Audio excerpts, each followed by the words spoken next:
তিনি ভিডিওটা আগে দেখেন, তারপরে কিছু কথা বলুন।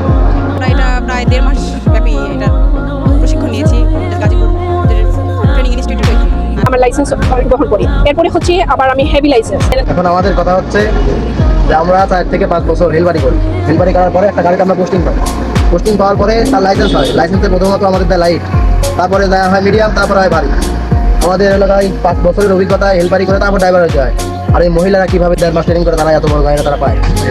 আমাদের হেভি লাইসেন্স না পাওয়া পর্যন্ত আমরা হলে বড় গাড়ি নিতে পারি না, নিলে আমাদের দেয় মামলা, রাস্তা করে হয় না। আমাদের প্রথমত দেয় ছোটো লাইসেন্স, আমাদের বড় লাইসেন্স প্রথমে দেয় না।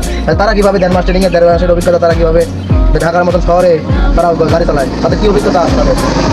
আমার কথা এখানে এই যে আমার সাথে হেল্পারটা যে আছে, 4 বছর ধরে আমার সাথে ডেলিভারি করতেছে, তার যে অভিজ্ঞতা আছে সেই অভিজ্ঞতা তো তাদের ভিতরে নেই। তারা কীভাবে তারা হেভি লাইসেন্স পাইলে তারা মহাসড়কে তারা গাড়ি চালায় কীভাবে?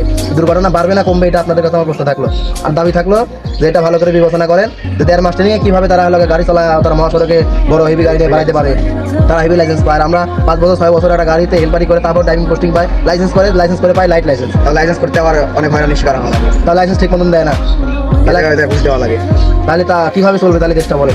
আর বর্তমানে রাস্তাঘাটের যে পরিস্থিতি, আমরা ছেলে মানুষ, আমরাই পরিশ্রম করে আমরাই এলাকা হিমশিম খাওয়া যায় গাড়ি রাস্তা চালাইতে গেলে। আর তাহলে তারা মহিলা মানুষ কীভাবে তারা রাস্তায় গাড়ি চালাবে? রাস্তার পরিস্থিতি ঠিক আছে এখন বর্তমানে? রাস্তা এখানে ভাঙা এখানে সমস্যা, চাঁদাবাজ, সন্ত্রাস, দুর্নীতি সব জায়গায় চলতেছে। তারা যদি আমরাই হিমশিম খাই তারা কীভাবে চালাবে?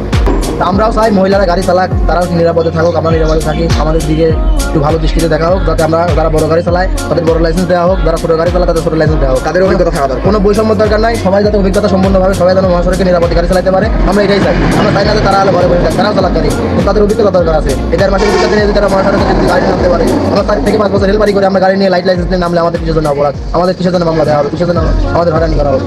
আমরা এর প্রতিবাদ জানাই, সুস্থ তদন্ত করে এটা এলাকা সঠিক বিচার করা হবে। আমাদের হয়রানিটা আমাদের এলাকার হয়রানি না হয় সে ব্যবস্থা রাখুন সরকার।